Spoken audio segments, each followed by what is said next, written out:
So they're gonna have to put some money in the black communities, in the right hands, who won't sell out.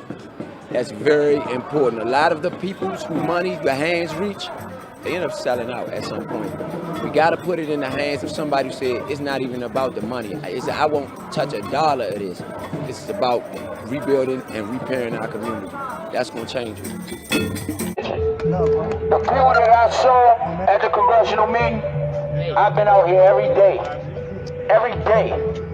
Ain't never one of them step foot out here to talk to none of us. Not once. And don't get it twisted. Looking at them. People making decisions for y'all. Ain't never one of them step foot out here to talk to none of us. But they up in Congress talking about what the demands is. I need all of y'all to go somewhere when you get home and go and look at those demands. If that's not what we want, that's not what we want, and we not going for it. Because too long other people been making decisions for us. We ain't been making decisions for ourselves. So I need everybody to really take the proactive approach and go and look at these demands, because guess what? I ain't like all of them. And I've been out here fighting for mine. While they set up in the buildings and the offices and looked at us on TV. Ain't never one of them had the heart to step out and come talk to us and ask us what we want. But we out here fighting. Every day. So I need y'all to really go and take the proactive approach to figure out what they doing up on Capitol Hill. Because guess what? What we fight for is what they doing up at Capitol Hill. You know, we all deserve it to ourselves. For everybody that's out here who took their time out to step out here, you need to go ahead, go home, look up what they're asking us to do and asking us to confide to. And see if that's what you want. If that ain't what you want, I want to see you out here tomorrow saying that ain't what we want. Hey, look here, man. Let me. Decision on July 11th through the 15th for Ward 8 Council. Again, this is a special election that will take place July 11th. Mail-in early voting starts. In-person voting is July 15th, 2025. If you're not registered to vote, I encourage you to do so. This, to me, is one of the more important elections in the history of Ward 8. There's a lot at stake, and I don't think a lot of people really understand what's at stake. And in order to understand what's at stake, you really got to understand where we are and why all of these things are really important. So, without further ado, let's just go over some of the conditions that the citizens of Ward 8 got to live with. That way we'll understand exactly what's at stake when making this decision. I mean, it's only right that we understand that, and we really thoroughly go through Ward 8 as it stands right now. All projects directly receiving district funds, the Capital One Arena will be subject to to Federal Davis-Bacon Act, which establishes the wage and benefit scale. So what do you get with a PLA? You will get a project built by non-district residents and non-DC businesses. We are confident that that Monumental and its general contractor will make every effort to hire and subcontract locally. But there's no simple way to reconcile the district's first source and CBE goals with the requirements of the PLA. Consider the Douglas Bridge project, which was held up as a PLA success in this chamber earlier this year. According to DDOT's own data, the $480 million bridge built entirely in Ward 8 resulted in just 22 new jobs for the district residents, a mere 10% of all new hires, less than 1/5 of the district's 51% new hire requirements in the first source law. Only one of these jobs went to a Ward 8 resident. Think about that. A $480 million bridge built entirely in Ward 8, and only one job was created for a Ward 8 resident. Okay, so after hearing the statistics, $480 million spent on the South Capitol Street Bridge, and only one job went to Ward 8. After hearing that, the best thing we can do is say, okay, let's figure out where the jobs went, right? So let's go down here. All right, it's only one Ward 8 resident. Let's see right here. Okay. Let me move this over. Where did the jobs go? South Capitol Street Bridge. Okay, there you go. That's where the job went. Right here. Those are the workers. Again, we can ignore this if we want, but let's be clear, none of the other candidates on here expressed anything regarding illegal immigration and the employment of illegal immigrants in your neighborhood. If you think that it's not economically impacting your neighborhood, this is a prime example of how that works. $480 million project entirely in Ward 8. And this is who they hired for the project. It's right here. This is their site. Frederick Douglass Memorial Bridge, a bridge named after Frederick Douglass. At that. How insulting. How insulting.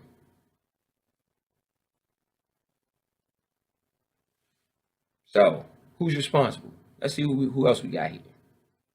Let's see if Trayon White had anything to do with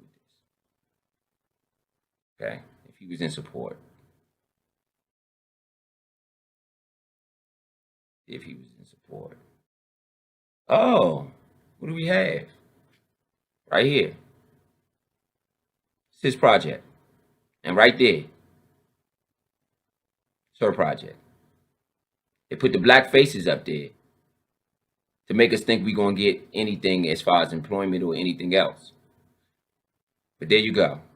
$480 million project resulted in one job for Ward 8, and Trayon White is right in the mix. If those things were happening and all that money was being funneled across Trayon White's associates, and all of these games were being played to try to get the allocated funds for gun violence prevention. With all of these things going on, it'd be different if he was doing a good job, if Trayon White was doing a good job. But see, for me, I look at what was happening in that area, in that ward around that time. And so, for me, when you look down this list, the top of it, 18th Street, that's Ward 8 right there.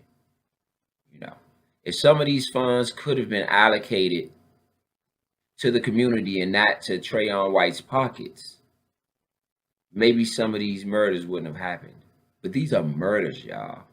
Unsolved murders. So this is not even counting the ones that were solved. Look how many it is. While we're... And so for me, Ward 8, look at this. This is across the city, but just look at how easy murders. Is it some of them is in Ward 8? Jasper Street, that's Ward 8. Atlantic Street, Ward 8. Lancaster Place, Ward 8. Most of them Ward 8. Southern Avenue. I mean, listen. This is a snapshot of Ward 8. And so, I want to make sure that you guys understand where I'm coming from, where I say nobody should be asking for money right now, in my opinion. When you look down, and it's not just about the violence, it's a lot of other things going on, right? So, let's begin right here. When you look at Ward 8, you start with poverty rate, 27% poverty rate, and median income for families with children, $50,650. So let's go to Ward 3 in comparison. Since we're on this page, let's go to Ward 3 and see how Ward 3 compares to Ward 8. Snapshot of Ward 3, poverty rate, 7%. $250,000 median income. Go to Ward 2. Poverty rate, 11%, a higher poverty rate. Still $250,000 plus. Okay? So, I know people like to compare Ward 8 with Ward 7. We're not doing that anymore. That would be out. That's out. So, just to continue on, Let's move right down the list. Children under 18. So you see Ward 8 has a lot of children under 18. The population of children is decreasing, -5%, while DC as a whole is increasing. As a whole, is increasing as far as the population of children, right? So this is all good information, but I want to go to some of the things when looking through this that was very alarming as to why these council members are totally out of line when asking for anything right now, and why the Ward 8 residents, I mean, in my opinion, should be mortified, right? Let's go down right here. Population per grocery store, 29,000 people per grocery store in Ward 8, compared to the rest of DC, 8,000. At least let's go through Trayon Whites. I don't even know why I'm going through this. His website. I mean, when you go to it's nothing but him. It's no initiatives, nothing but his accomplishments. Okay.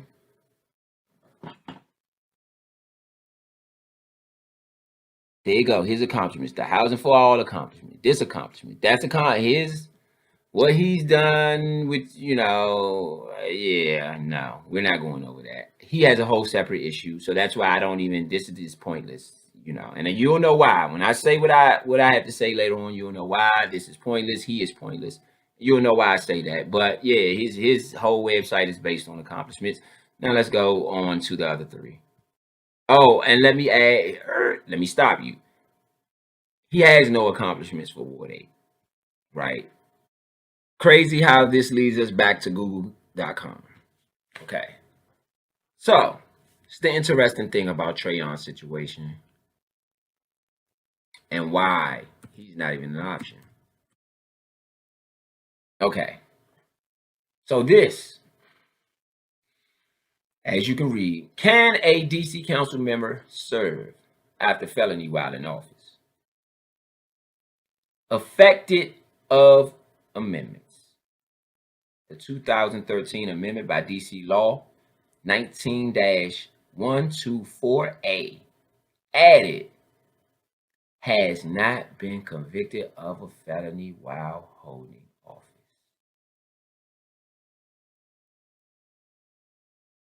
Which means the reason Trayon is obsolete in all of this, and there's no point in going in any of this about him, into any of this about him, he's not really a factor if he is found guilty anyway. He is not a factor if he's found guilty because he can't hold office.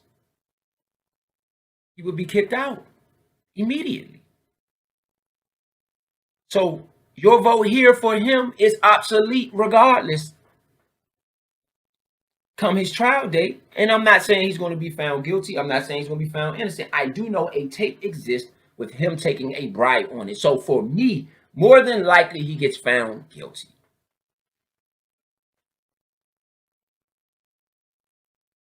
For me.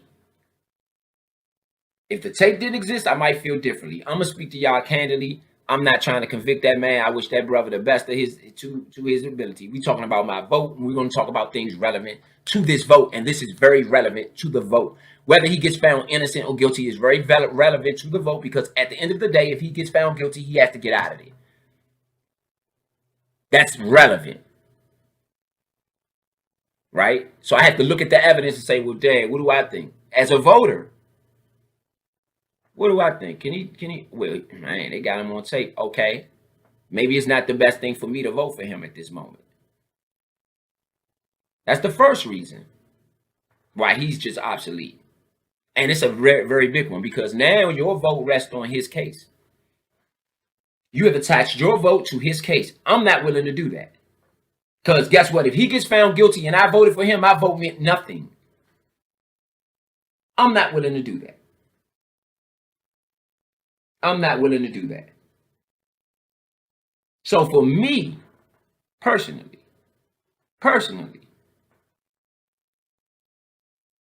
This is the main reason why no way will I be in support of any riding this out with Trayon, because at the end of the day, again, he's the one that accepted the money. He's in this on his own from my perspective as a voter. But I'm gonna let y'all see specifically why I feel that way and why I hold that stance. Get rid of this right here. I don't mind. Okay.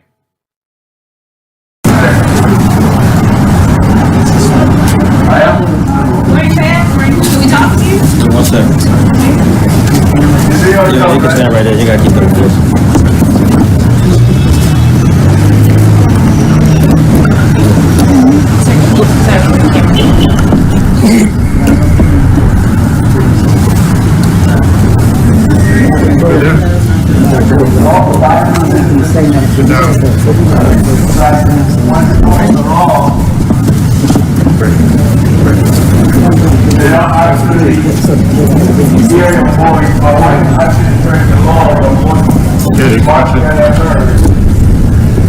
So today was the day we set our trial dates. I'm extremely comfortable with my attorneys. I have 2 sets of attorneys right now. Just taking it one day at a time.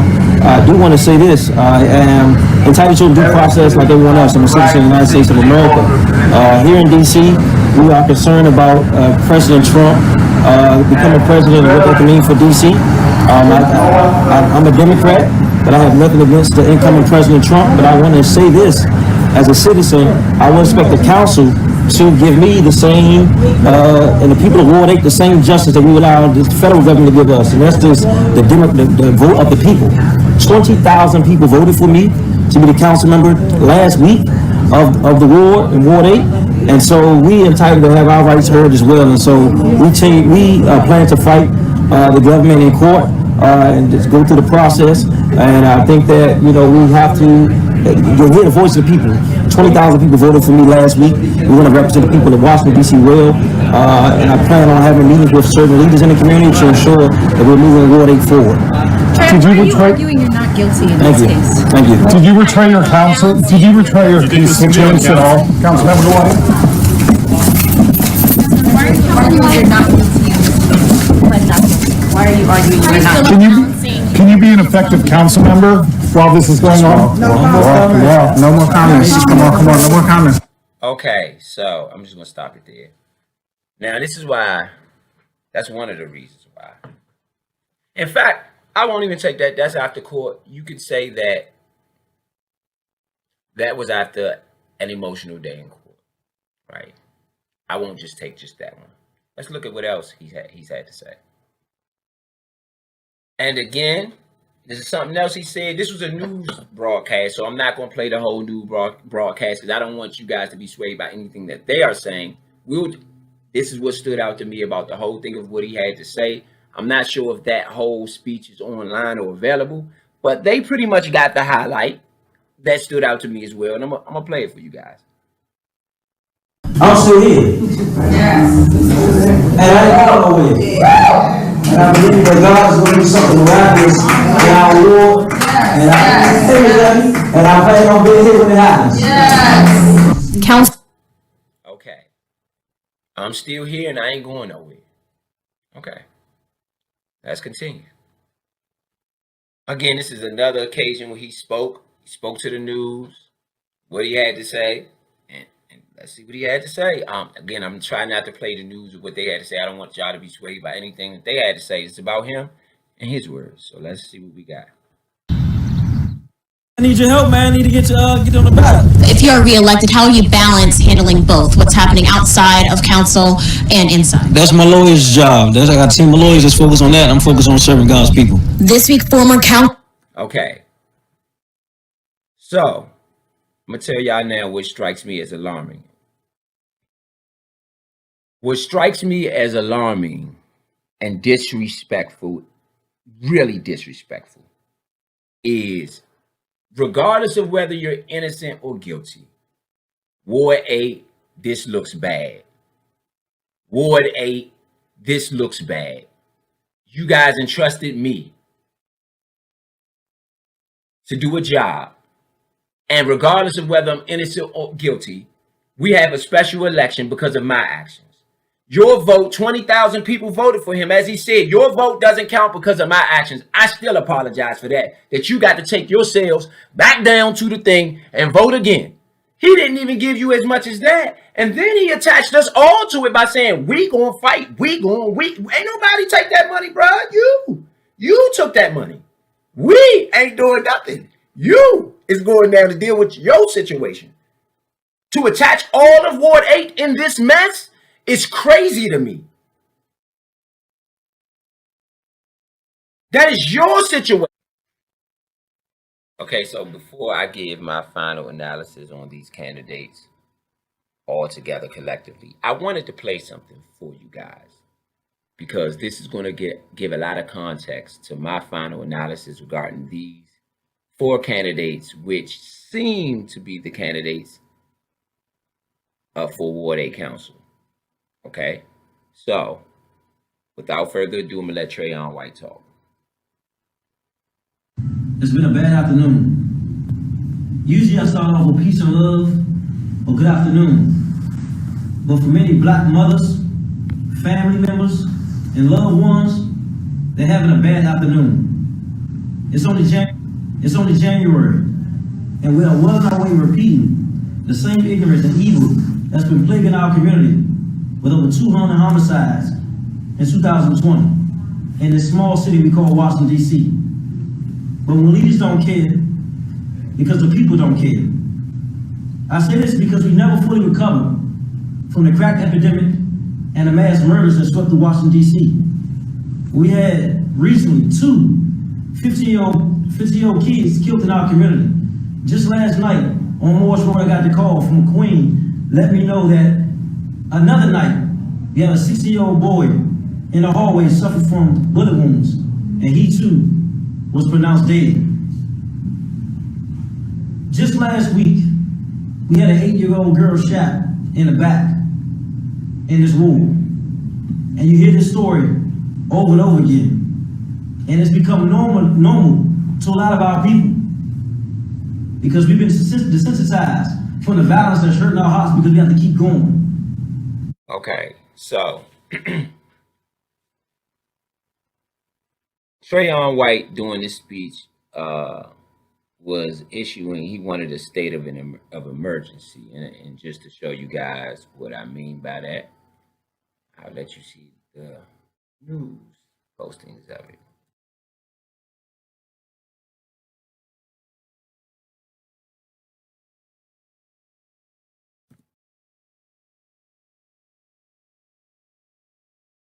Okay, this is about the violence. Right here.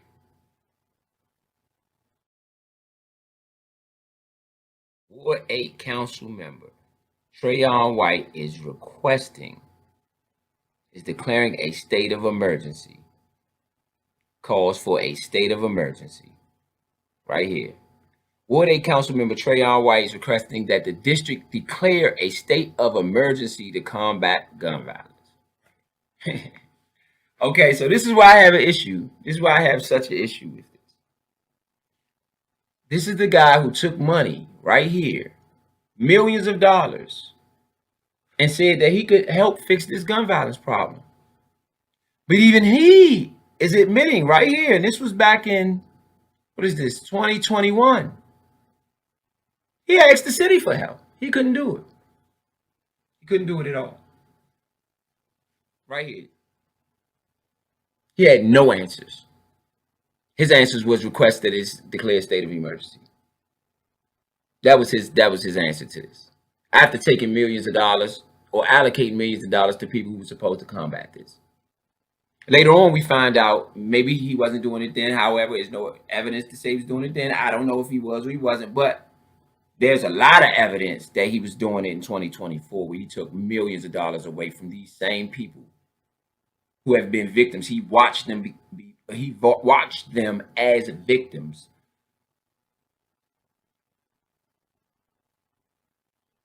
And he couldn't even handle the violence. So with that being said, let's go back to the other candidates. You look at the candidates. Okay, so we have all of the candidates here, 7 candidates right here, thanks to Ballotpedia News. We have all the candidates right here. 7 candidates are running for the special election for Ward 8 DC Council. So what I want to do right now is go over all of the candidates together. We can all go over them together, and we can figure out exactly what these people have to say about themselves. I already have each page pulled up. Since we are familiar with Trayon White and what his situation is, I think it's best that we try to see what else is out there, and then afterwards we can go over Trayon White, sift through exactly what happened with his situation, because it's a lot of information that's just not accurate and it's in rotation, especially within social media and other places. I don't want anyone confused about this decision, because this decision is very important, and we have the power to decide. We have the power to decide as voters. So let's go through and see what we're working with. Now, the first thing I want to start with is the guy who they have at the front, Salim Adofos, is the first one they have at Ballotpedia. Sorry for the mispronunciation. Ballotpedia. It's the first one they have right here. So let's go to Mr. Salim. Okay, so when you go to his page, the first thing that pops up, support our campaign. With your donation, we can elect a council member that will work to keep Ward 8 safe, right? So that's what he's saying. You can donate, and he's going to work. You're going to elect a council member that will work to keep Ward 8 safe. So he's saying, give me your money, he can keep you safe. Yeah. Okay. So let's go on now. Since he went straight to it, he went straight to it, straight off the break. We don't even know who you are. We're not sure if we want to give you any money yet. So let's figure out what you're talking about. Since you went straight to the dollars, we're going to go straight to the issues. Let's go. Issues and priorities. What I'm going to do is we'll go through his issues and priorities. Gun violence, business and economic development, empowering our youth. So the first one is gun violence. Okay, so what we have in front of us now is Mr. Adofos' page. Again, he said, give me some money, I can help you with your gun problem. That's what he said, So he's going to be the council member that helps us with the gun problem. Let's see exactly how he plans on doing this.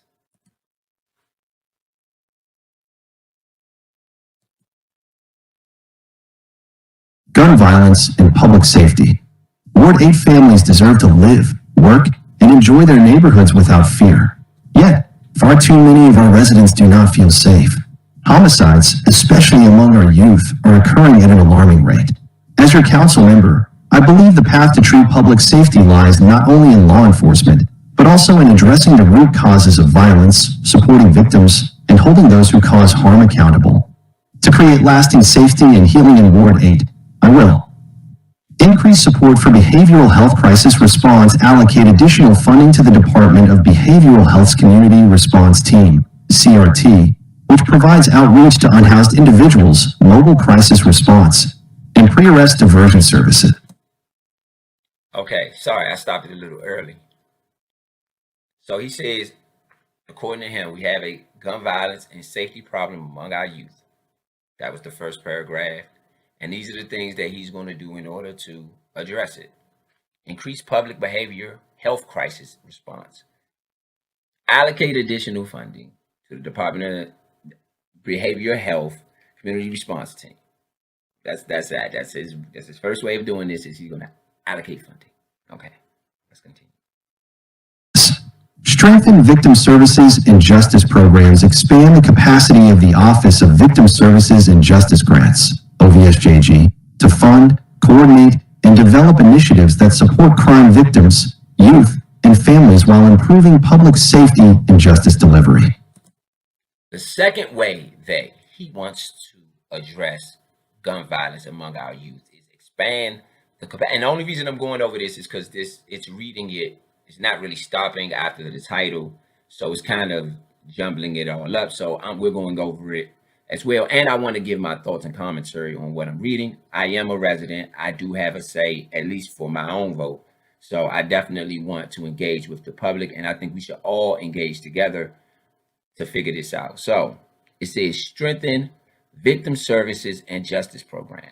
Expand the capacity of the Office of Victim Services and Justice Grants, right? OVSJG, to fund, coordinate, and develop initiatives that support crime victims, youth, and families while improving public safety and justice delivery. Now, basically what that means is more funding. Let's continue.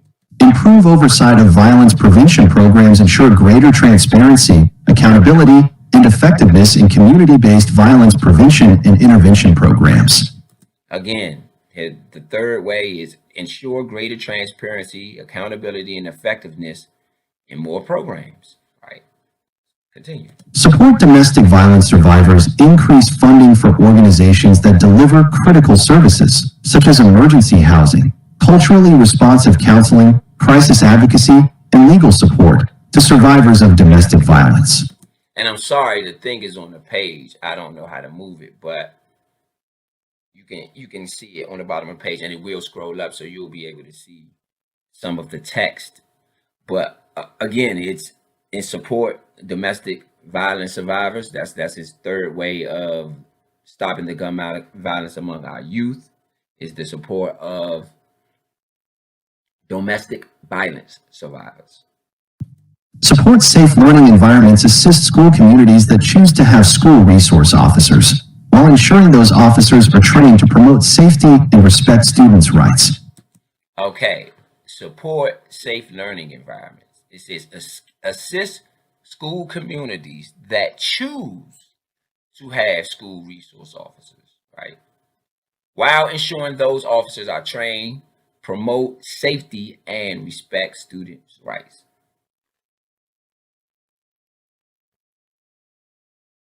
Promote data-driven collaboration. Use data and research to strengthen coordination between law enforcement, community-based violence intervention programs, and trusted neighborhood organizations. Okay, promote data-driven collaboration. He's basically saying he wants to use data and research to coordinate between law enforcement and community-based violence intervention programs and trusted neighborhood organizations. More programs and organizations. Let me continue. Empower community voices. Partner with local organizations to launch and support new safety initiatives and ensure that Ward 8 residents are active participants in shaping solutions that work for our neighborhoods. Together, we can make Ward 8 a place where every resident, especially our youth, feels safe, supported, and free to thrive. Okay. So I guess you couldn't get this bottom part on the screen. Please, again, forgive me. It says partner. I'm sorry. I'm going to have my commentary afterwards. So, partner with community voices. Partner with local organizations to launch and support new safety initiatives that ensure that Ward 8 residents are active participants in shaping solutions that work for our neighborhoods. Sorry for jumping up my words. It's just that. Okay, if you notice, everything that was said pretty much was about programs and the initiatives and the programs and the initiatives so that the community has a voice. Well, the people who are a part, okay, now, sorry, let me go all the way back to the beginning, because this is the real reason I'm disturbed, and I'm going to keep it real with you guys. I'm not about to sit here and sugarcoat this. This is too important. Let's call a spade a spade. That's one thing I'm just going to have to do. I see now I'm going to have to do that with all of these candidates across the board. I got to give it to you real. To be honest, I feel, especially after seeing his plan, I feel it was very disrespectful for him to ask for money. From these residents in these wards for whatever reason. I just find it to be disrespectful, and I'm going to tell you why. Because what has these residents in this ward gotten from the taxes that they already pay? You said that it's a youth homicide. You started your website with gun violence and youth homicides. Do you really think that someone who has had their child murdered wants to give you money in order to help you get into office? I mean, that is a little bit mortifying for me personally, is that with the conditions that you're describing on your own website, the first thing you do before you even tell them anything is you ask for money. And then to make matters worse, you tell them, give me money, I'm going to support you, and I'm going to fix the violence. That's what it sounds like. Now, maybe you didn't say it in those words, but hey, give me money, I'm going to fix the violence. I'm going to be the one to support violence. Gun violence is my top priority. So if you can't get your top priority done, then we can't expect that anything else is going to get done. Now, going into the top priority, when you look at what was said, it's increase support for behavioral health response, like for increased support, give funding. Well, guess what Trayon White got in trouble for? Funding.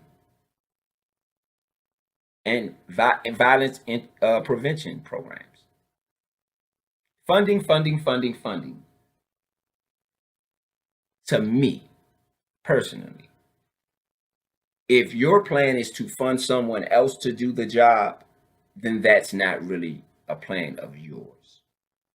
You are depending on someone else. And you just made a promise to us that if we supported you, you will fix the gun violence problem. And clearly you don't even have a plan for doing that. Your plan is to go to someone else to get that done. I apologize. I'm going to keep it real with my people.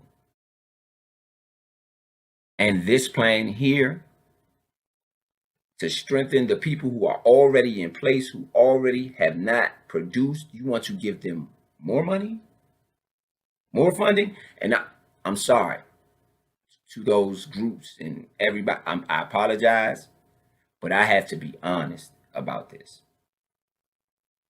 If you think that this violence problem that's happening in the streets is a problem that you could just toss money at, you don't know what you're doing, and you don't know what the real problem is, in my opinion, my humble opinion.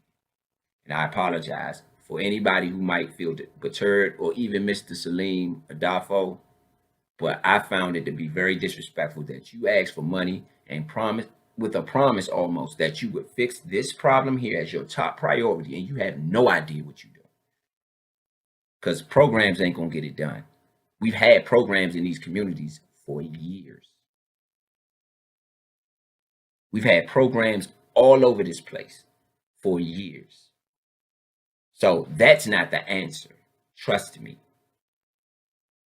Let's go on to the next candidate, because honestly, if you can't get your top priority done, or if you don't have a thorough plan for dealing with the gun violence, as ugly as it is out here, if you think you can just pass that buck off to someone else and say, oh, we gave money to this and this, we're dealing with the same old at that point. That's what Trayon said. So, and again, later on, I want y'all to hear what Trayon White had to say about the violence himself, even when he was in this position. So, and even when he tried what you're about to try, which is give money to these different programs. Let's go on to the next candidate. Okay, now, second candidate we have is Mike Austin. Mike Austin. And again, the first thing that pops up on his front page is, your support makes a difference. Every contribution counts. Thank you. Donate. Join the movement. Donate. Okay. We haven't seen anything from you. We can't even really see your face, but you want us to give you some money. Okay. So let's see what Mr. Austin has to say. Let's go to, since you went straight to the money, let's go straight to the issues, and let's see what you got to say about the issues. Okay, so this is Mike Austin. He's up next. The thing is, he again asked for money from the beginning. So let's see where our money is going with this Mike Austin campaign. Let's get right to it.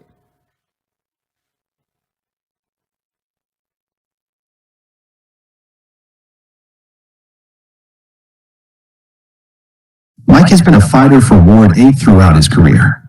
As the Ward 8 council member, he'll advocate to invest in Ward 8's future and preserve her legacy. Mike fought for the DC Infrastructure Academy to open in Ward 8, where residents can access a one-stop shop for Pepco, DC Water, and other DC infrastructure careers. Mike fought to negotiate one of the largest community benefit agreements in Ward 8 history. Mike knows that we can have an inclusive future by investing in Ward 8 students and businesses, attracting responsible development, and strengthening our workforce so Ward 8 is ready for the demands of tomorrow. Attracting responsible development.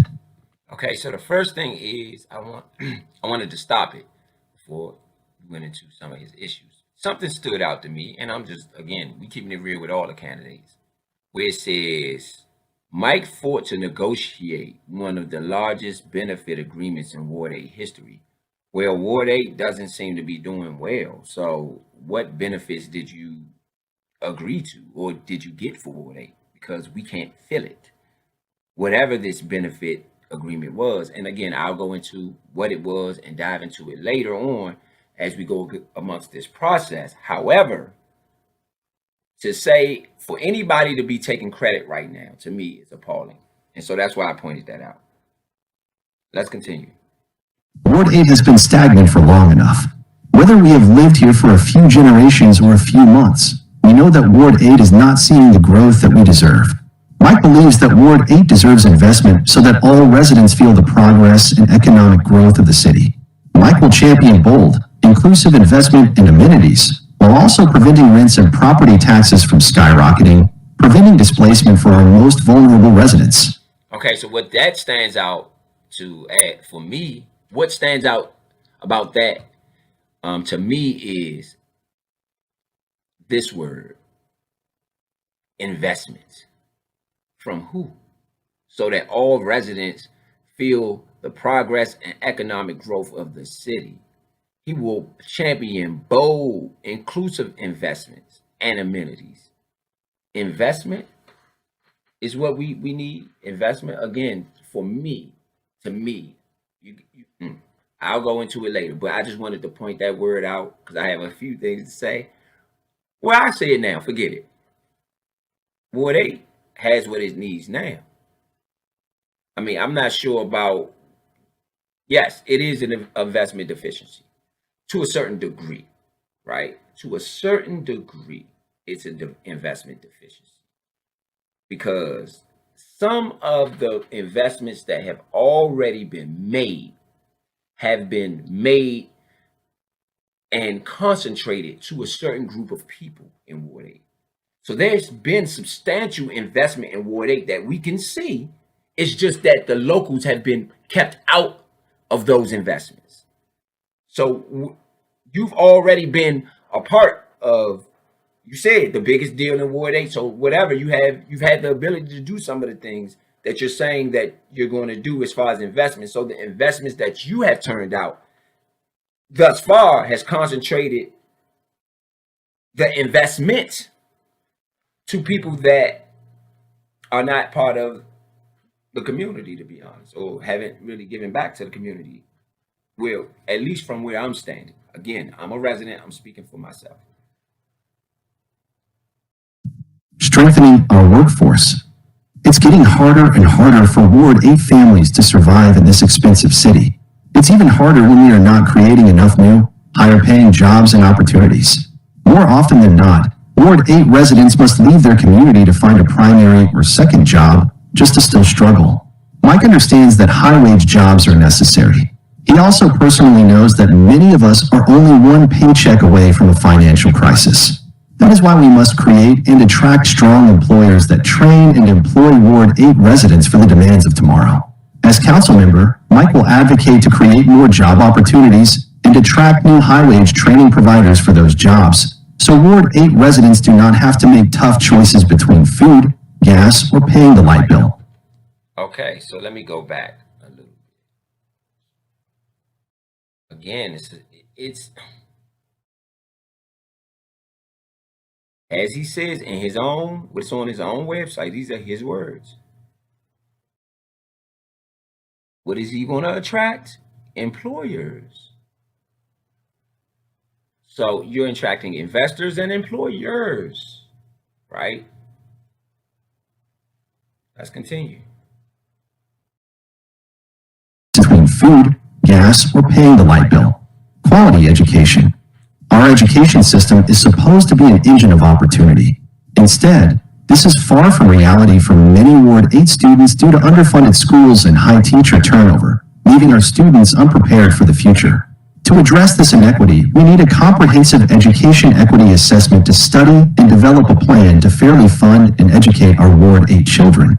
As council member, Mike will fight for real, equitable investment in our Ward 8 neighborhood schools to ensure we prepare our students for the future, expand early childhood education, pay teachers well for their important work, and provide the wraparound services our students need. Okay, we have that word again, investment. Y'all do realize where investments come from, right? Okay, we've had some investments in these neighborhoods and in Ward 8 already. We've seen how these quote-unquote investments have turned out for us. Let's continue. Fixing our public safety crisis. Every family deserves to feel safe in their neighborhood. Mike believes in a public health approach to end gun violence, investing in prevention strategies, and reducing violent crime through data-driven solutions. Okay, so what stands out to me is this data-driven solutions thing, right? And this was the smallest part, fixing the public safety crisis. It was last, and it was the smallest thing. He had all the ideas when it came to investing, investments, and all of this bringing in new money. Yes, you had plenty of ideas. Look at the size of those. But when you come down to public safety, there you have it. There you have it. And it's something else that we must point out when it comes to Mr. Mike Alston. He has already worked within a campaign. He was the legislative director for LaRuby May, who was the Ward 8 council member already. So he's had a seat at the table. And so obviously he didn't do much. Because LaRuby May, she had one term and she was ousted by Trayon Whites. So again, he's had a seat at the table. And obviously, based on his own website, public safety is not really his priority. It's the least of his priorities. And it's the least of the least of his ideas. It got the least bit of space on this page. Let's say it's not the least of his concerns. Let's not say that much, right? We ain't gonna go that far. We're gonna be fair, but on this page at least, that was his idea of how to fix public safety. So we could just assume, based on the ideas on his own page, that public safety is not as much of a concern as the other things, or he doesn't feel like it's as much of a concern based on how it looks to us. I am a resident first. So I'm speaking for the residents. Someone has to speak for us. The thing is with this investment word, why I don't like it. The investment that has come into our community, as I pointed out before, we have not been a part of. And for me, when you talk about why investment is needed, the part that strikes me the most is when you scroll up to here to strengthening our workforce, where it says it's getting harder for Ward 8 families to survive in the city, right? So he knows that this workforce has to be strengthened. The funny thing is, and you Ward 8 residents can attest to this, and I'm going to bring it up right now, and I'm going to bring it up later, because this has a back end to what I'm about to say. Have you guys looked outside your home, and even in your buildings where you live, who has the jobs? It's normally, honestly, quite frankly, illegal immigrants. So when you say it, those are high-paying jobs. Construction is a high-paying job. So when you're saying you want to, there are not enough high-paying jobs, well, why didn't you mention the illegal immigrants? You know why he didn't mention the illegal immigrants? Because the investments that he's going to bring in is going to employ the illegal immigrants. Because that's who's employing them. Much of the new investment has employed the illegal immigrants. That's to be honest. We y'all live out there. Look outside. Find me one place in Ward 8 where illegal immigrants haven't done the construction at. So I just find it, I mean, and again, maybe he's not out in the community to see this, but I am, and you are, Ward 8. We see who's getting the jobs. And it's no offense to anybody. But if we're going to talk about it, I got to be honest. So that's something that stood out with me. It just doesn't seem like he's in touch with what's actually happening and what the actual cause and effect is to some of the things he wants to address or that he claims he wants to address. I'm very disturbed by the lack of attention that public safety got, especially for him being a legislator and a lawyer. I would think he'd have been more creative about how to deal with public safety. In fact, it looked like the data-driven solutions things, to me, when you say that in regards to public safety, it's just because you're not really in tune with the streets. Because you don't really, data-driven solutions ain't going to do it. Because most of the data-driven solutions have been manipulated. Most of the data, sorry, not solutions, most of the data itself has been manipulated. You're not getting even accurate data. To me, with both candidates saying they're looking for data-driven solutions, either you know what you're doing or you don't. Yes, you do have to draw from some data. Sorry, you do. But you said data-driven solutions. I am not going to give my whole solution just based on data, because that's where many mistakes will be made. I have my ideas to how this should be addressed. I will reserve that until after I've gone through all of the candidates. Let's continue. Okay, last but not least, we have Sheila Bunn. Sheila Bunn, and again, true to form, support our campaign. Every amount helps. Thank you for chipping in. Donate $50 right smack in your face before you're able to see anything about this campaign or what she's about or any information about her, to be honest. She's asking you for money. Let us continue. I mean, it is what it is. I didn't do it. This is her campaign. This is how she chose to present herself. Let's continue. So, again, since you went straight to the money, we're going to go straight to the issues. And let's see exactly what we will be paying for.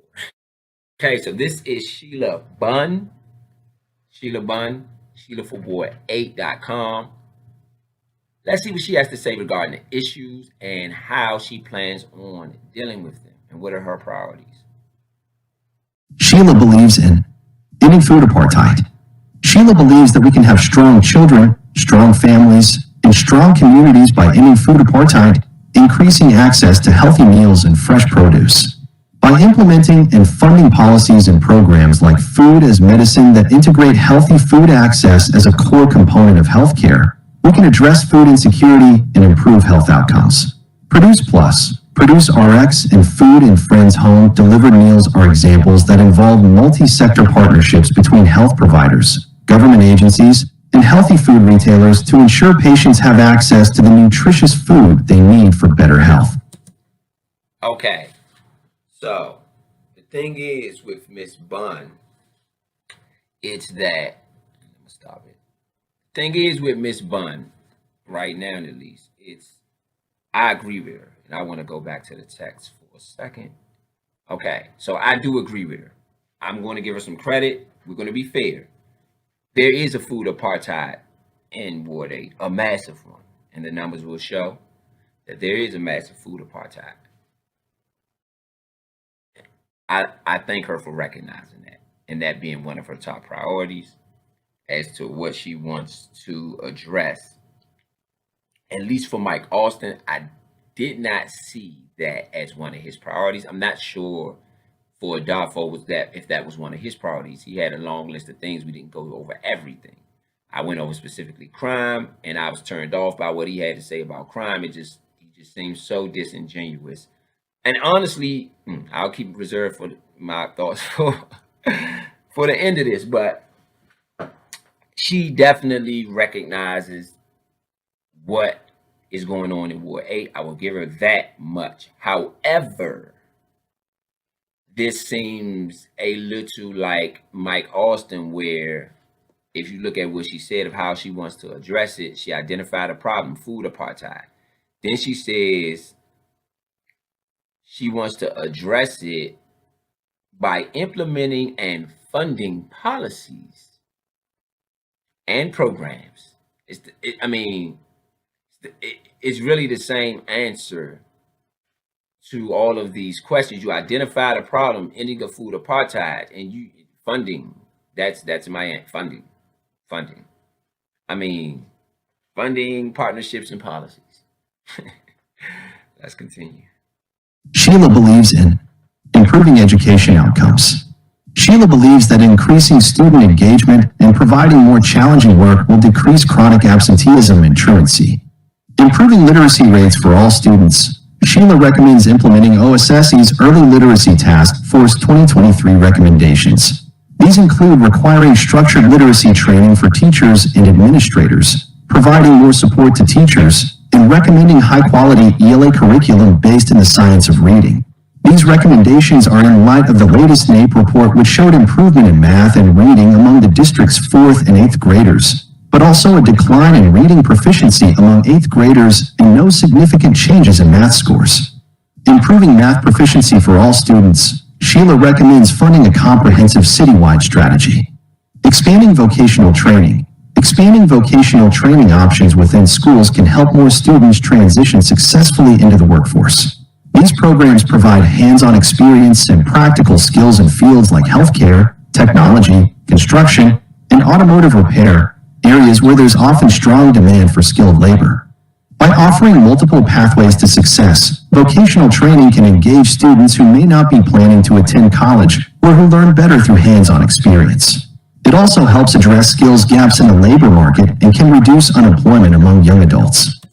Okay, so that was a lot there. So let's go back.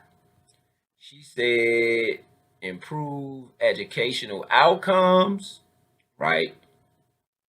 And on that side, it says increasing student engagement and providing more challenging work will decrease chronic absenteeism and truancy. Absenteeism, I'm sorry for mispronunciation. So she feels like providing more challenging work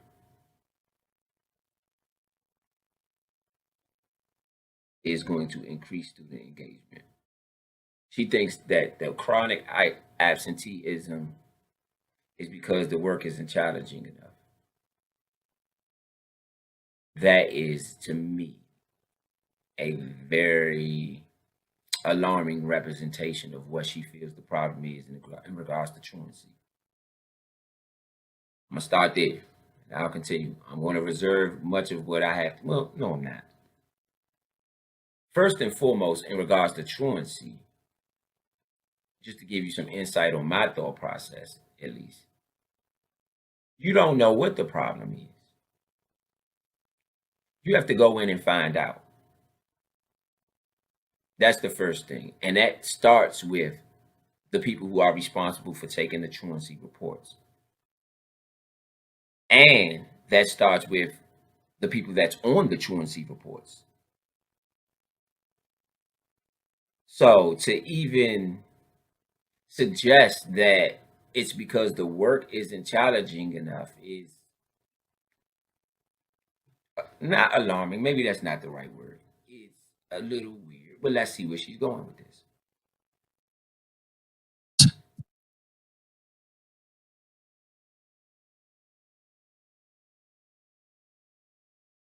Okay, so when you move further down the page, it says improve literacy rates for all students. Oh, that's how she's going to address the chronic. Okay, so she's moved off of that. That's how she wants to address it, by more challenging work.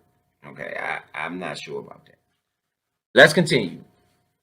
Improve literacy rates for all students. Sheila recommends implementing OSSI's Early Literacy Task Force 2023 recommendations. So that's the second thing is, one, I would say the literacy rate does need to be improved. It says, which includes, sorry, let me go back to the beginning. Improve literacy rates for all students. Sheila recommends implementing OSSI's Early Literacy Task Force 2023 recommendations. These include requiring structured literacy training for teachers and administrators, providing more support for teachers. Improving the literacy rate, I think, also goes along with the first thing she said, which is the truancy problem. I don't think you can improve literacy rates if the kids ain't in school. So if you don't know how to deal with the truancy problem, which you really lent a very weird answer to, then how are you going to get kids reading if they ain't in school? So, I mean, I think that's just a poor, I think it's just a poor way to start, at least this subject, which is education. I think that's just a really poor way to start it. And Sheila, Ms. Bunn also has had a seat at the table as well, which she has worked for Eleanor Holmes' Norton office, just to throw that out there. So on this side, improving literacy for all students, Sheila recommends implementing OSSI's Early Literacy Task Force 2023 recommendations. These include requiring structured literacy training for teachers and administrators, and providing more support for teachers, and recommending high-quality ELA curriculum based in the science of reading. These recommendations are in light of the latest NAEP report, which shows improvement in math and reading among the district's 4th and 8th graders, but also decline in reading proficiency amongst 8th graders, and no significant changes in math. First and foremost, it's plenty of reasons why you have a chronic absenteeism, and yes, you do have a deficiency in teachers, but it's a whole bunch of other stuff going on in them neighborhoods. And so I'm not sure she's equipped to deal with that, just for me, at least, for even putting this on here. This whole section bothers me. Not to be negative, I'm going to give her credit where credit is due. Again, I'm going to take some when it's due as well. OSSI's Early Task Force recommendation, I think we pay, well, and if it's OSSI's Early Task Force recommendations, then it should be already implemented. If it's OSSI, if it comes from OSSI, I would think, right? And so we need to figure out why this is not being implemented, because he says recommends implementing. I mean, OSSI, and if it's not being implemented or it's not mandated, maybe getting this mandated as a council member, you know, you have the power to do that. So it's just, and again, I'm not going to nitpick, but it's just, okay, so the reason we're doing this right now, the reason we're listening in on what the candidates have to say for themselves, is this displays the ability to handle problems in your own neighborhood, right? So if someone doesn't have the post on exactly what's going on in your neighborhood, and you're listening to how they say they're going to fix the problem, and that doesn't make sense to you, then it's not going to work. Trust. It has to make sense. 1 + 1 has to equal 2 when you're talking about public service and public safety. So again, if this is recommended by OSSI, who is the regulatory board for the schools, why isn't this mandated? Right? So if she feels this is a problem, her next course of action would be to mandate it. And I'm going to use Trayon White in this instance. I haven't brought him up yet, but for instance, it was a lot of ideas that he had, things he didn't get done because the process of doing it, either he wasn't efficient in it, or he wasn't, for whatever reason, it just never got done. And then I'm just going to keep it there. So as I'm looking at Ms. Bunn, okay, you're saying the literacy is a problem. Literacy absolutely is a problem. I can agree with that. But for me, again, you've identified a problem that you don't have a viable solution for. So that leaves us where we are now. Trayon White was good at identifying problems that he didn't have solutions for. And you look at all the numbers. All the numbers are nearly in the teens or single digits. Passing exams, 8%. Black students' math proficiency. And you can look at Ward 2. This is the black students in Ward 2. So this ain't got nothing to do with color. Math is still horrible, 19%. Passing exams, 83% as a whole. Right? Right here on the ABIB exams, 8%, y'all. Post-secondary enrollment rates, 42% right here for Ward 8. Post-secondary enrollment rates, 69%, class of 22.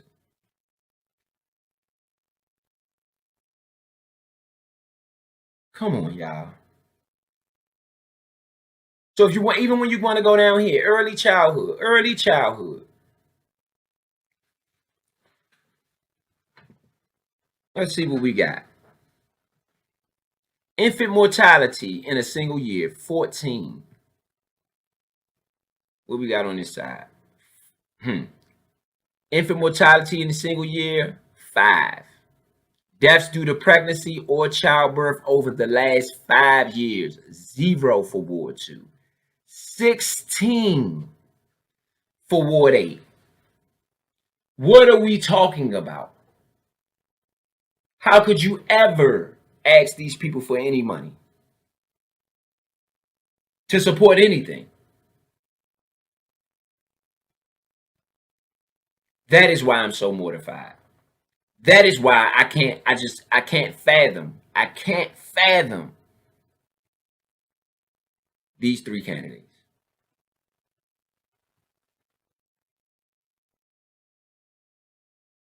It is totally ridiculous.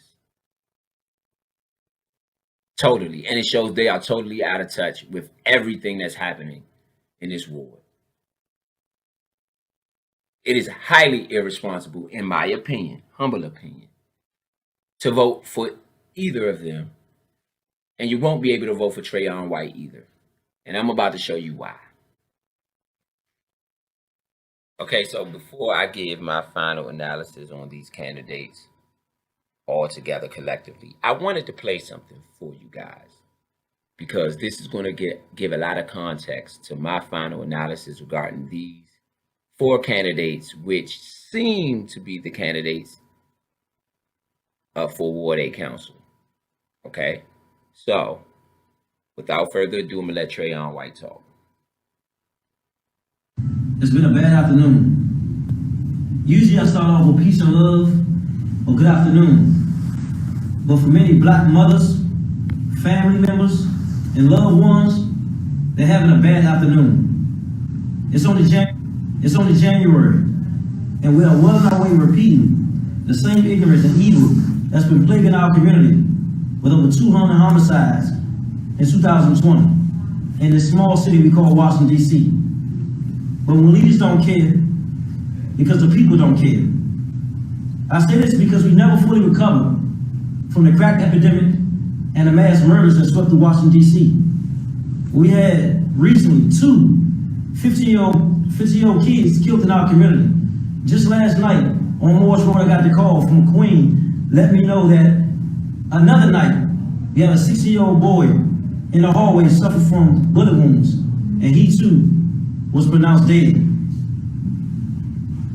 Just last week, we had an 8-year-old girl shot in the back in this ward. And you hear this story over and over again. And it's become normal to a lot of our people, because we've been desensitized from the violence that's hurting our hearts, because we have to keep going. Okay, so Trayon White during this speech was issuing, he wanted a state of emergency, and just to show you guys what I mean by that, I'll let you see the news postings of it.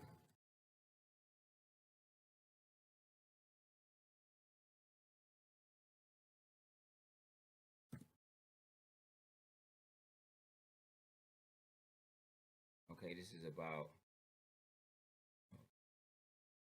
the violence. Right here.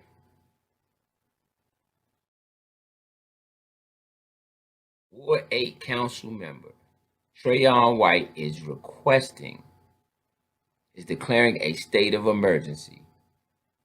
Calls for a state of emergency. Right here. Ward 8 council member Trayon White is requesting that the district declare a state of emergency to combat gun violence. Okay, so this is why I have an issue. This is why I have such an issue with this.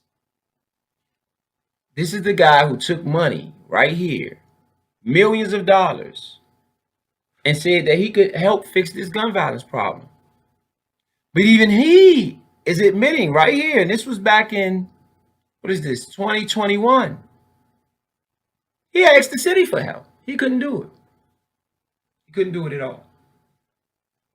Right here. He had no answers. His answers was request that it's declared state of emergency. That was his answer to this. After taking millions of dollars or allocating millions of dollars to people who were supposed to combat this.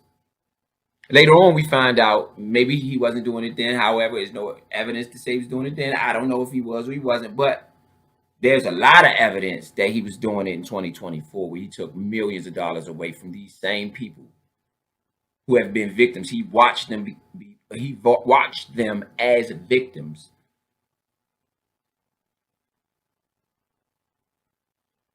And he couldn't even handle the violence. So with that being said, let's go back to the other candidates. You look at the candidates, all of them. If he couldn't handle the violence, because he said it himself, please, we need help, state of emergency. Right? And we see how many killings his candidacy has resulted in. And his election has, and his, and him being elected has resulted in. We see this, right? So if he couldn't handle the violence, what in your right mind make you think she could handle the violence? We seen what her ideas was as far as the violence. Maybe go over it. So no, she's not going to be able to handle the violence either, right? He had the least amount to say about the violence. That was the least one of his priorities. He had really nothing to say about it. So we know the streets are not going to be safer under him. This guy has been a part, being an ANC council member. He's already been.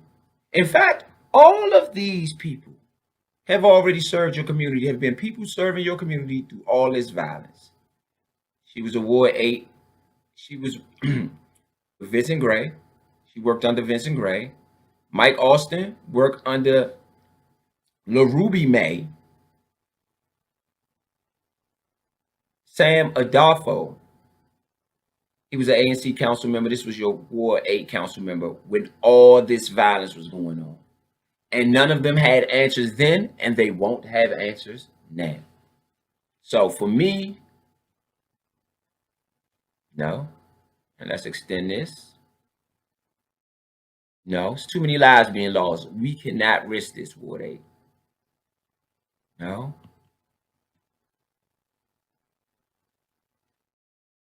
Let's shrink it a little bit.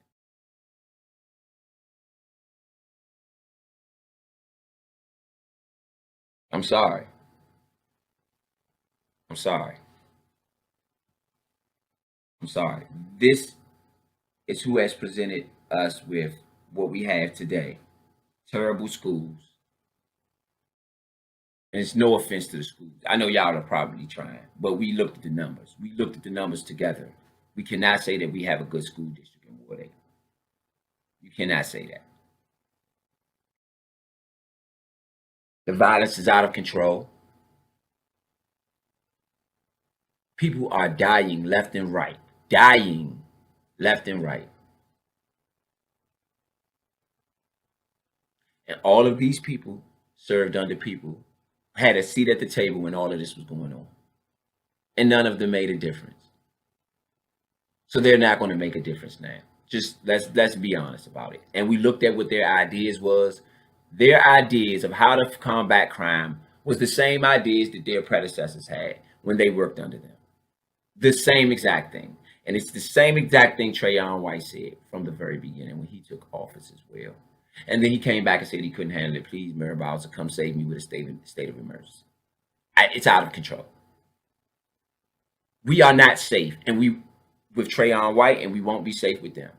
And our number one goal is safety. So what do we do now? I'm going to tell you, for me, how you combat crime. I'm just going to give you my opinion on how you should combat crime. Because this is ridiculous. What all of them say, they are way off the mark.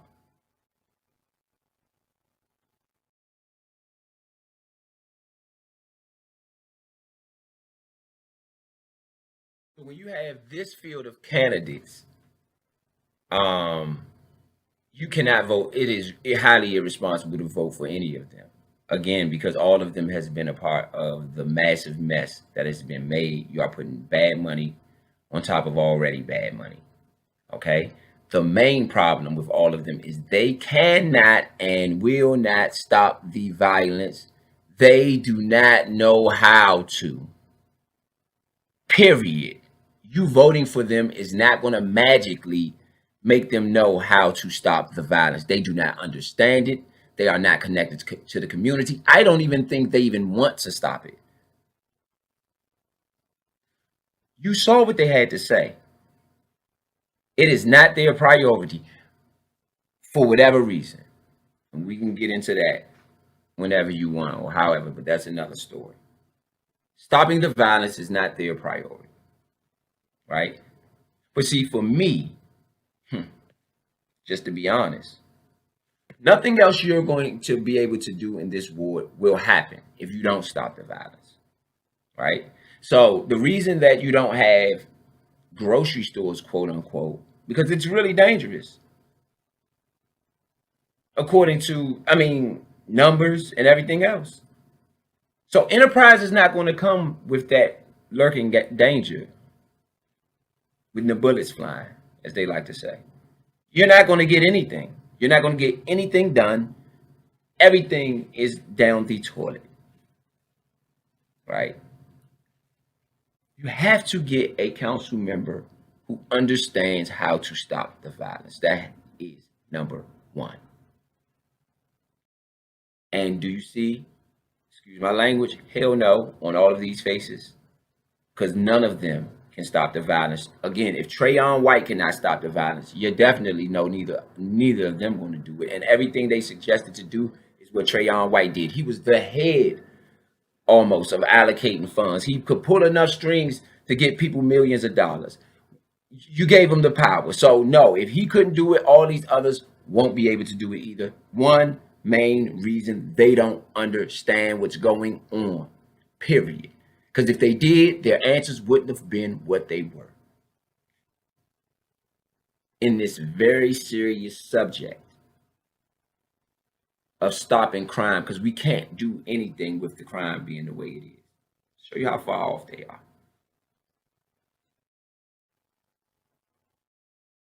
Tell you how you fight crime. This is what you do. Because this is not a hard thing to stop, believe it or not.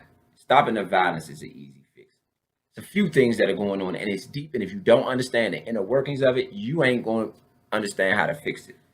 Because it's a lot deeper than surface level. Working with the community, or what was their famous line?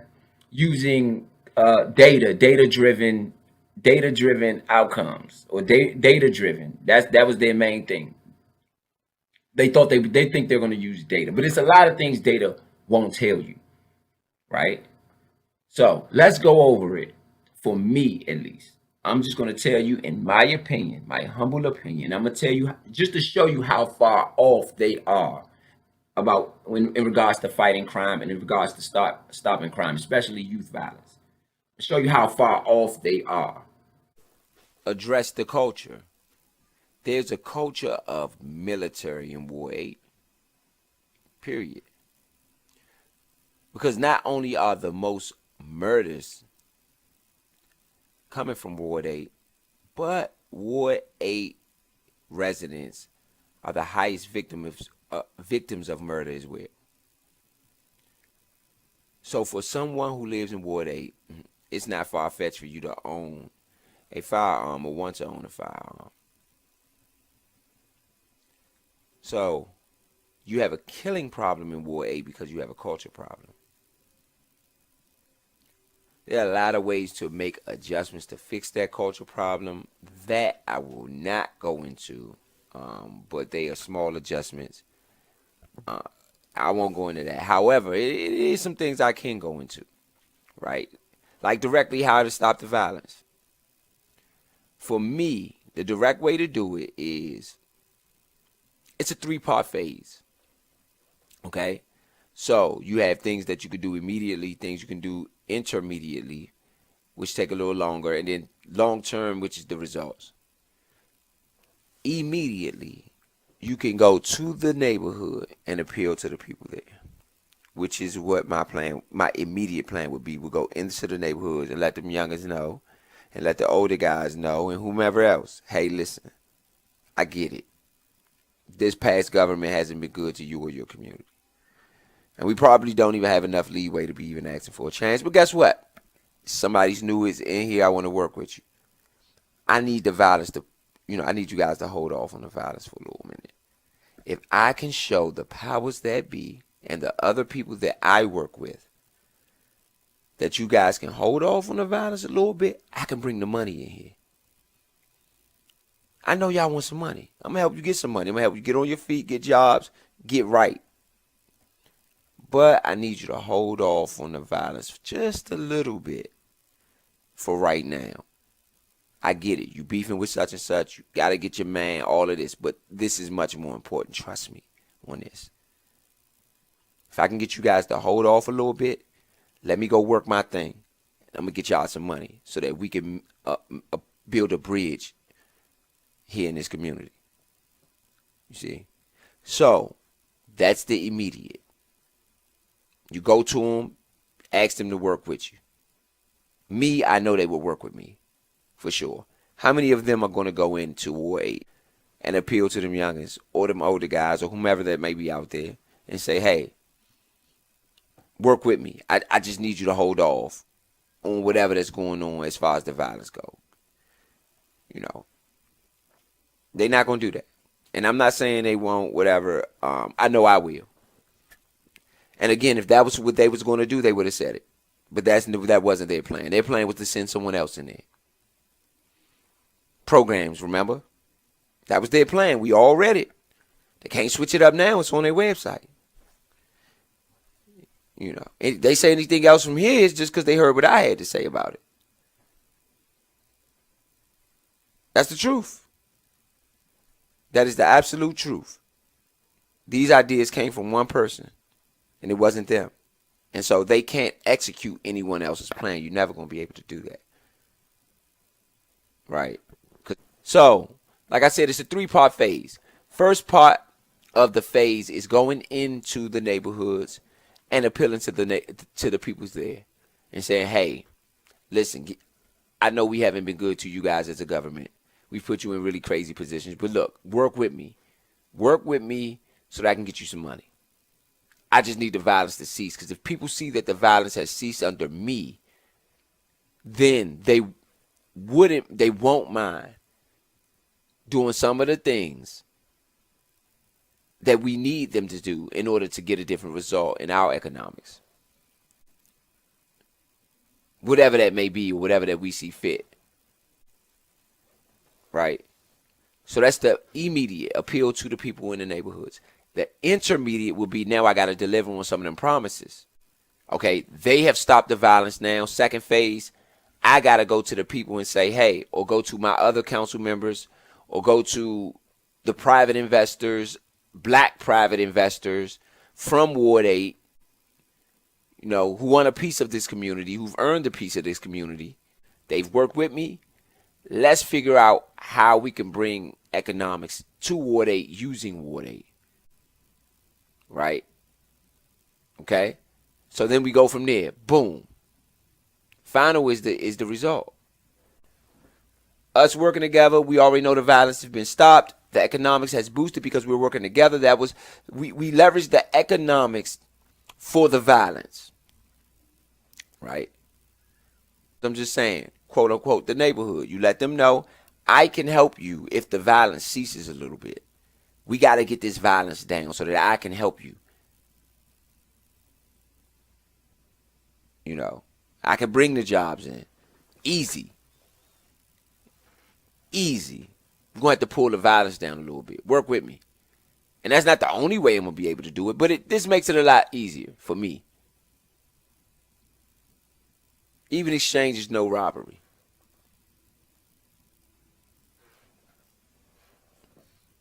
So again, it's two-way street. You know, so I want to leverage the economics for the violence. You know, because if the violence ceases, like I said from the beginning, for instance, the groceries. Let's take it to the groceries.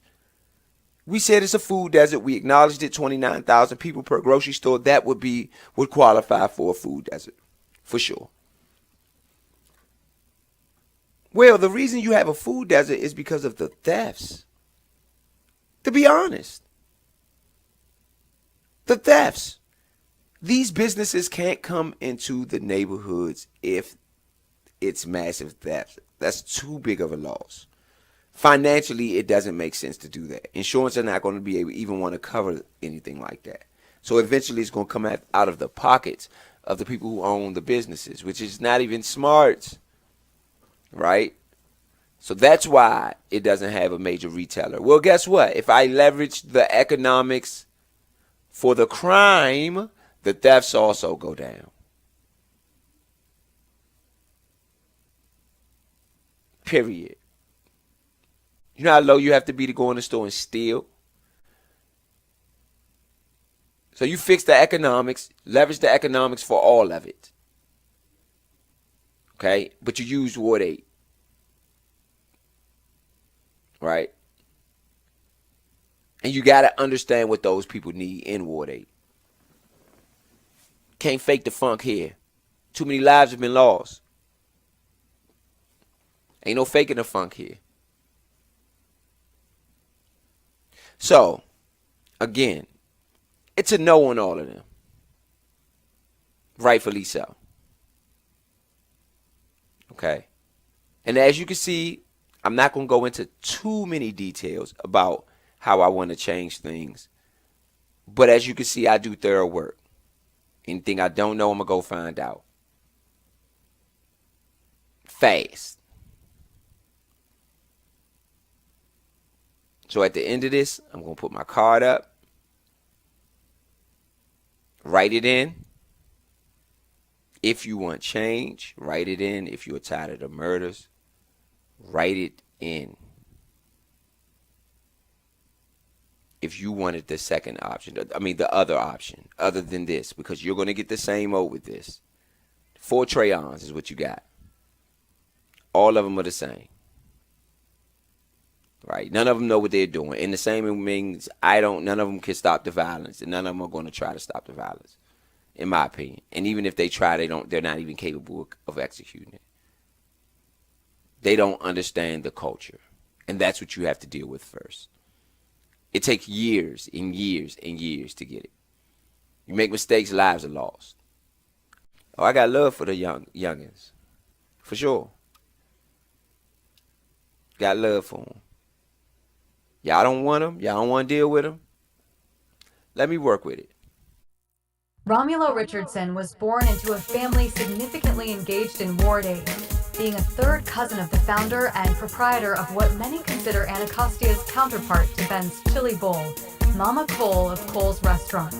Richardson's parents spent time in Junior Village SE during the 1960s. Richardson's grandfather, Claude Richardson, spent his last days at DC Senior Village in the early 1970s. Richardson's father served as the construction foreman at St. Elizabeth's Hospital until his passing in late 2000. Richardson's siblings have both been employed by DCHA. Throughout these experiences, Richardson has witnessed firsthand how his family's economic initiatives have positively impacted Anacostia by employing local residents instead of depending on external investors.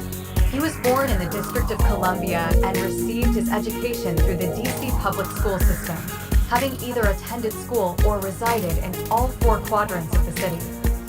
Academically, Romulo has encountered the complete spectrum of offerings from DCPS, attending 10 schools within the system, many of which rank among the top schools in the district for their respective grade levels. These include Gideon's Elementary School, Navy Yard DC, John R.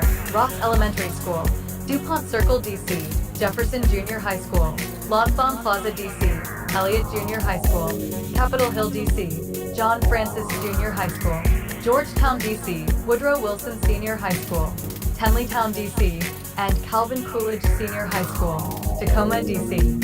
Subsequently, he pursued some college education at the University of Maryland University College, but ultimately chose a career in publishing, business, and activism. Romulo Richardson's activism has been featured in various local, national, and international news outlets, including the Washington Post, DCIST, Complex Magazine, RT America, DCWJLA News 7, and many others. He has been instrumental in the passage of 2 landmark pieces of legislation in the District of Columbia. At the age of 15, Romulo was chosen as one of 25 individuals from a pool of candidates to become a member of the inaugural class of the newly formed DCPR's Youth Ambassador Group. At the age of 16, during his first year, Richardson was selected to be part of the YACIAT Group, a distinct subset within the ambassadors responsible for representing the youth of DC throughout the city. In the same year, early in 2000, Richardson was chosen to join the Youth Council under then Mayor Anthony Williams. While serving on the council, Richardson named the entire summit "The City Is Mine." He took inspiration from a popular Jay-Z song that was well known at that time. Following this, Richardson was appointed to the Mayor's Youth Advisory Board. On May 7, 2001, the board submitted its proposal to establish a DC Youth Advisory Council to Mayor Williams. A public hearing was held before the Committee on Government Operations of the Council of the District of Columbia, chaired by Vincent B. Orange Sr. on November 30th, 2001. The bill was successfully read for the first time on March 5th, 2002. The second reading took place on April 22nd, 2002, resulting in a unanimous vote, 13-0, in favor of the legislation. The District of Columbia Youth Advisory Council Act of 2002 was signed into law by Mayor Anthony A. Williams and DC Council Chairwoman Linda W. Kropp on April 22nd, 2002. It was forwarded to the United States Congress on May 3rd, 2002, for a 30-day review period. The act was enacted as DC Law 14-145, effective June 25th, 2002. In 2022, Romulo Richardson initiated a lawsuit against the District of Columbia, a family court judge, a domestic violence court judge, Mayor Muriel Bowser, and then Attorney General Carl Racine, claiming unfair practices in DC Superior Family Court. Despite Richardson's ongoing objections, the case was dismissed by the United States federal courts. In 2022, DC passed the Paternity Establishment Amendment Act of 2022 DC, Law 24-251, which allows for challenges to paternity established through acknowledgement or court adjudication, particularly when DNA evidence contradicts the initial determination. This legislation eliminates the conclusive presumption of paternity and mandates that courts consider DNA evidence when an acknowledgement of paternity, AP, is contested. Romulo has also initiated lawsuits against other judges for unfair practices in criminal sentencing. Overall, Romulo Richardson has dedicated a lifetime of service to DC, with more contributions anticipated in the future.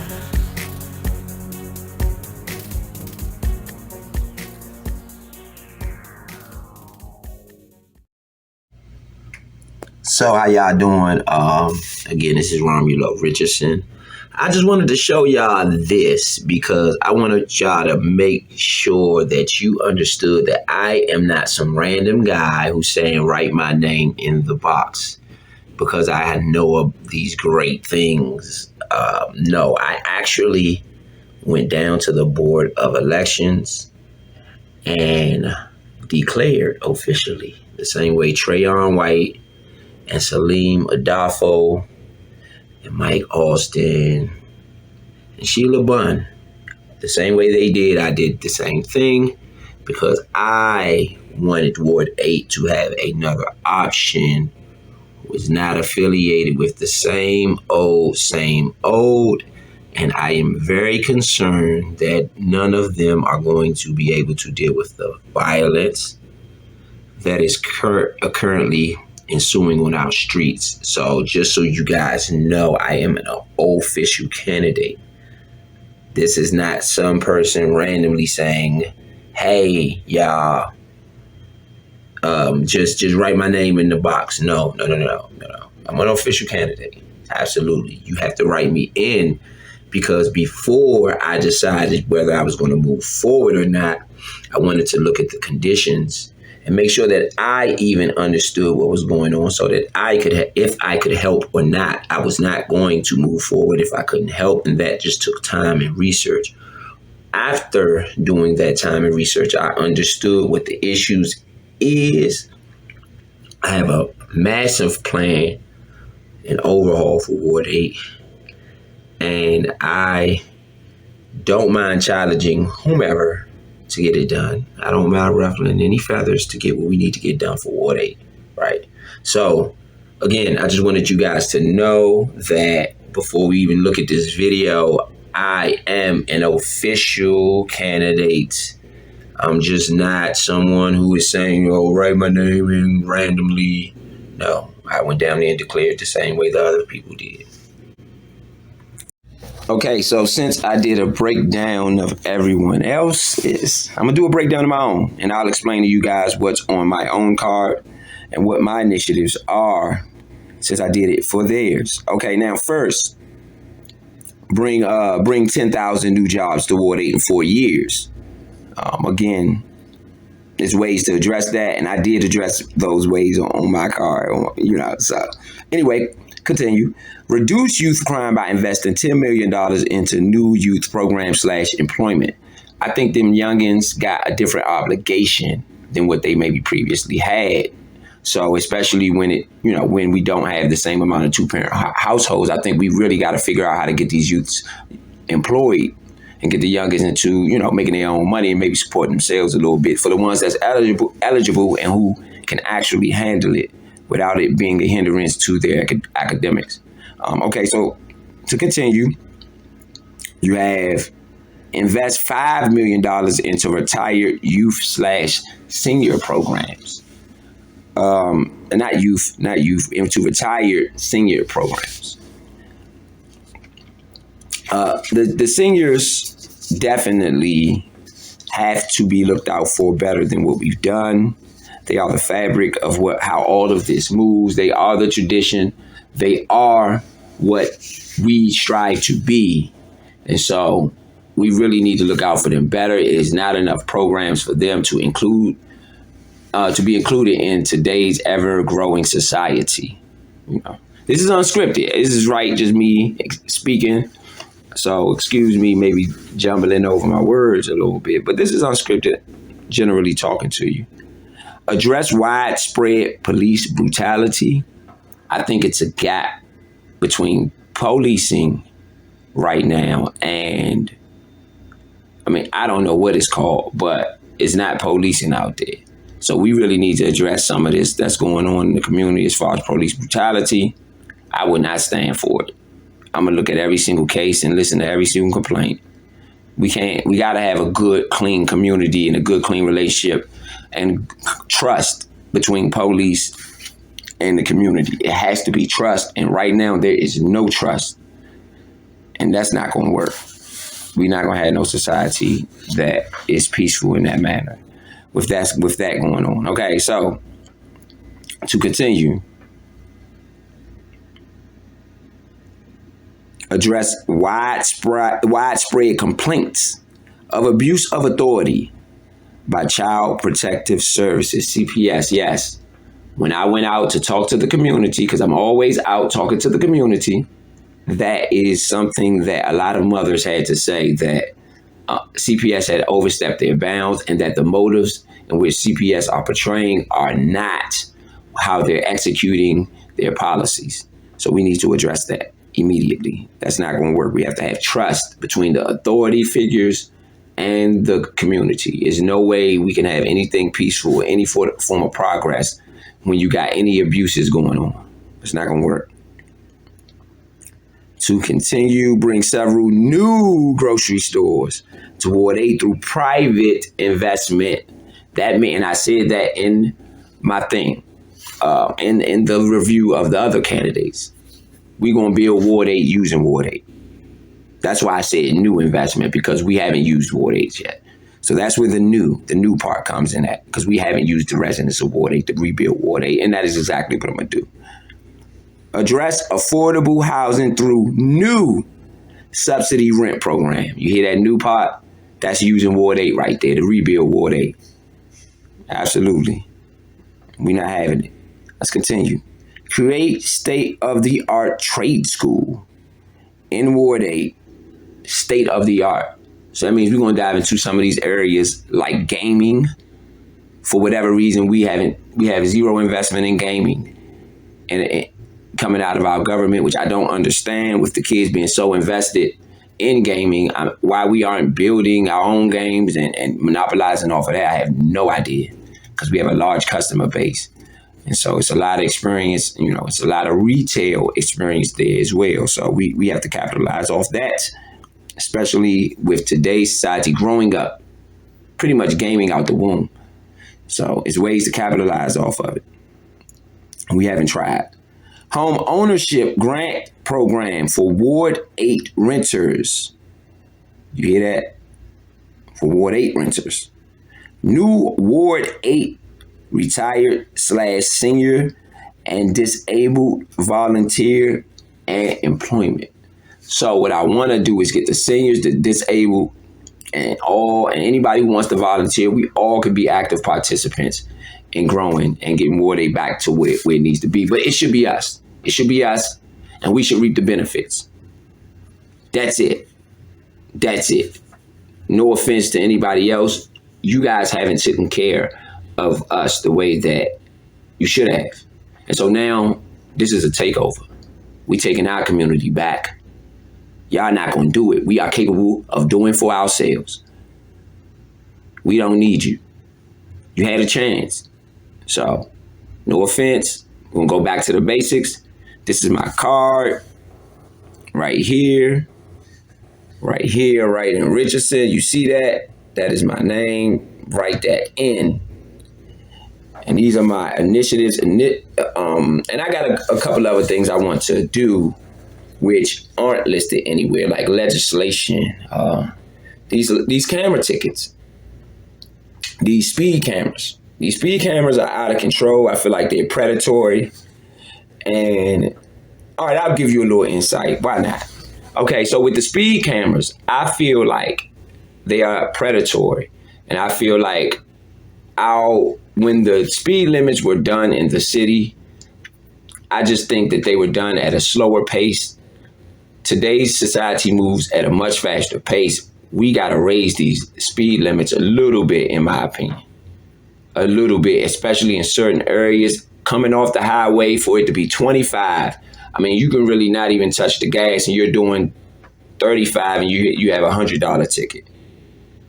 Millions of dollars are being brought in on the tickets, but guess what? If you look at the numbers, the pedestrian deaths aren't going down. So what are we really paying for? So I want to get with really the constituents and get with the other council members and see really how this can be changed. Because another thing we don't want to talk about is the fact that I feel like Ward 8 has more cameras in different areas than maybe some of the other wards. And I have examples of this. I have diagrams. So yeah, we're going to play ball. Because Ward 8 is going to be treated like Ward 1, Ward 2, and Ward 3.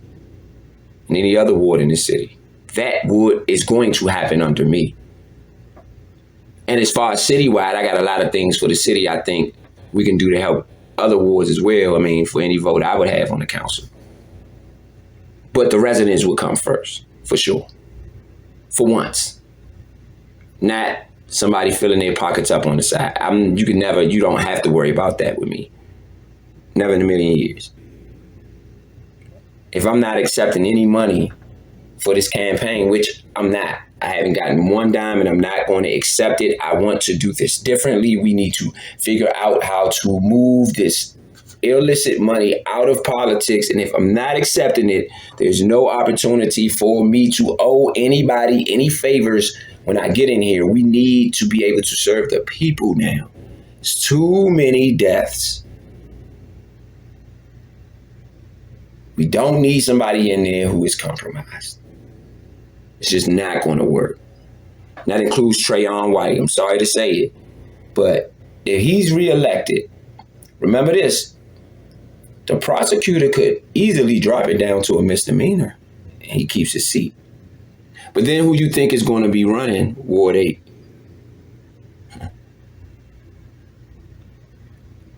Y'all ever wonder why they didn't try him now? The case is online, and the case is not hard to find at all. We are all attached to the case, so the case is online. A full indictment.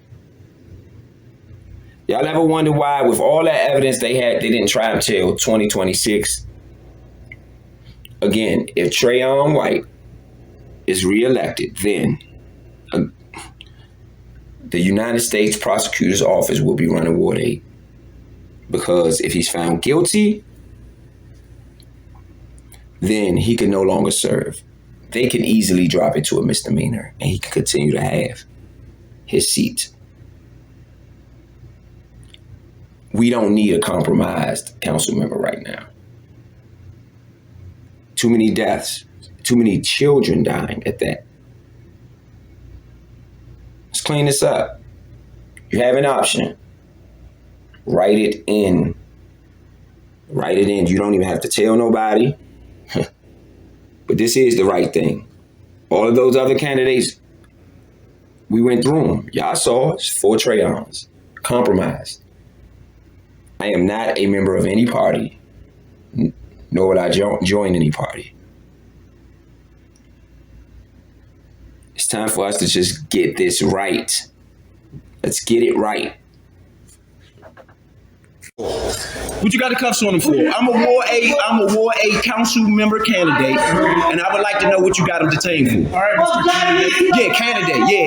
He's detained for our investigation. For what? Investigation of what?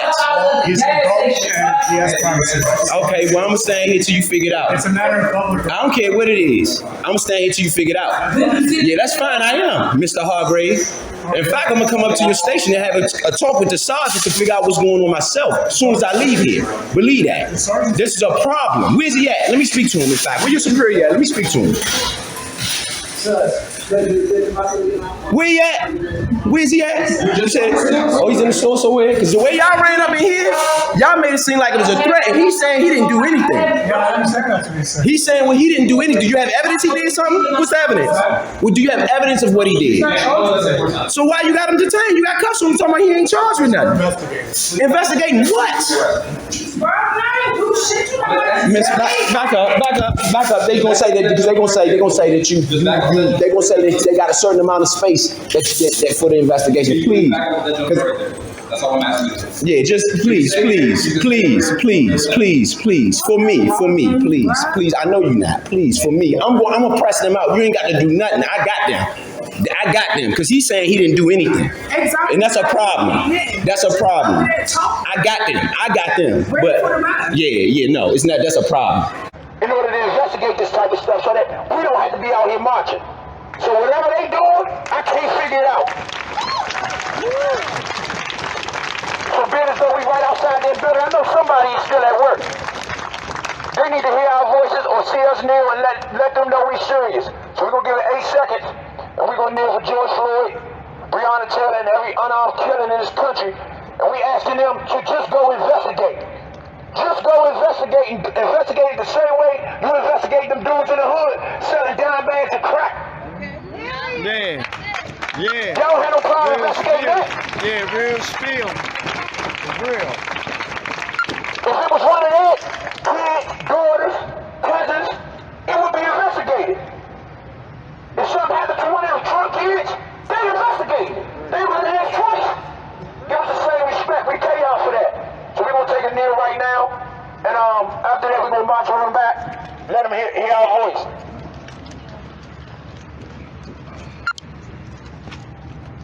One, 2, 3, 4, 5, 6, 7, 8.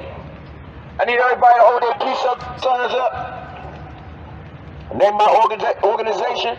It's us. That means all of us. Peace movement. Because guess what? They can act like they don't hear us all they want. They hear us. You know they hear us because they talk about us. When you turn your TV on, you can't see nothing but us. You can't see nothing but what we doing. And we doing it in peace, baby.